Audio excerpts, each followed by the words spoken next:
Do you want to apply to jobs without stressing out about cover letters? In this video, I'll show you how to use OpenAI's GPT and Google Sheets to create hundreds of customized cover letters that are tailored to your resume and each job posting so that the whole process only takes seconds. And I'll share the exact spreadsheet that I built and show you how to build it so that you can customize it too. So let's get started. So to use this worksheet, there's only really two steps. The first step is to grab your resume, and for this video's purpose, I'm going to be using this fictional software engineer resume that I found on the internet. And this is a PDF file, but it could be a Word doc or a Google Doc as well. So copy the whole plain text of that and go back to the sheet, go find the resume tab below, click on that, and paste the content into this yellow cell right here. And you're done with the step one. Step two is find a job opening that you like. And for this video, I will use this senior software engineer position at Databricks. And same with the resume, I'm going to copy the entire job opening text. And when you do that, just make sure the job opening title as well as the company is included. Otherwise, the AI will not be able to guess where you're applying and what you're applying for.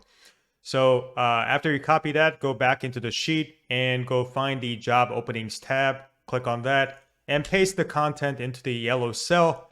And that's it. Just by doing that, you can see that this green cell is already populated with the final customized cover letter. Now let's quickly inspect it to see if the AI did the job correctly. So it says, "Dear Databricks recruiting team, I am writing to express my interest in the senior software engineer database engine internals role at Databricks." So that is correct.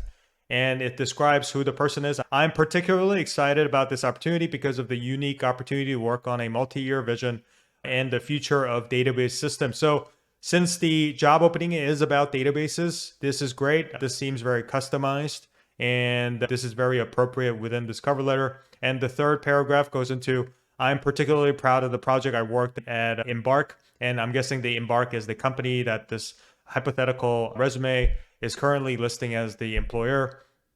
So far, so good. It looks like it is customized. You can use this as a baseline to further tweak it or just submit it directly. Now, just to let this whole process sink in, let's do one more example. Now pretend this person is applying to a very different role, Product Manager 2 role at Google Cloud, which is a completely different domain. Let's copy the job opening text like this, make sure the title's in there, and go back into the sheet, go to the job openings tab, and then replace the job opening with the new job opening that we're applying to. And let's go back into the sheet. And now you can see that the green cell, it says it's loading. That's because in the background, we're calling the GPT API and trying to get a result back. Since we are having a software engineer apply to a product manager role, which is very different, we want to see that the person mentions in a convincing manner why the person feels like he is a good fit for the job. Okay, so now the cover letter has been generated. Let's take a quick look. "Dear Google recruiting team, I am writing to express my interest in Product Manager 2 role." So far, so good. And it says, "I'm excited to bring my technical and product management skills to Google and help shape the future of cloud services." And in the second paragraph is basically talking about a bunch of technical skills that the person has. And in the fourth paragraph, it says, "I am confident that my experience in product management and technical roles, building and shaping products, will be an asset to Google." So this cover letter is making an effort to sell to Google why this person feels like he has the skills to become a product manager. Having said all of that, I'm going to quickly tell you how to use the spreadsheet at home and also how this sheet works at a high level so that you can further tweak it if you want. So the secret to using GPT inside a Google Sheet is using this function equals GPT. And then this allows you to pass in a prompt like, "What is 2 plus 2?" And you get an answer back. And this is essentially making a call to GPT from within your sheet. And you are able to do that because I have installed a add-on called GPT for Sheets and Docs. And you can do that by clicking on add-ons and get add-ons. And you can find this add-on by searching for it. And this is the top result. Just click on that and make sure it's this one that you're installing. This has the most downloads, I believe. And I've already installed it, but you can just install it.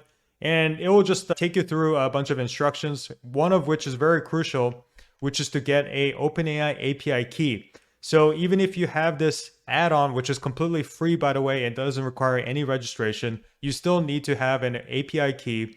And after you add the extension to your sheets, you will have to set the API key by clicking on that menu, and this gives you a form for you to paste your API key into. So just a quick bit on how to get the API key. Just go to openai.com/API and you'll see a page like this, and you'll be signing up if you haven't signed up already. And after the add-on is installed, basically you can use the GPT function, and this sheet is actually making use of that. If you go into the prompts section, you'll see that there is a column A where the last row contains a prompt that looks like write a cover letter from the candidate's perspective applying to the above job. And then it says $ bracket company name. So these $ brackets, these are where we're actually substituting your resume and your job opening text into, and basically creating a much longer prompt that includes all the context. In the column C, we are actually making the API call and getting the result back, but column B is where the final prompt that has all these substitutions are contained. So it is a very neat way of leveraging various different Google Sheet functions into constructing a prompt and using GPT directly from within your sheet.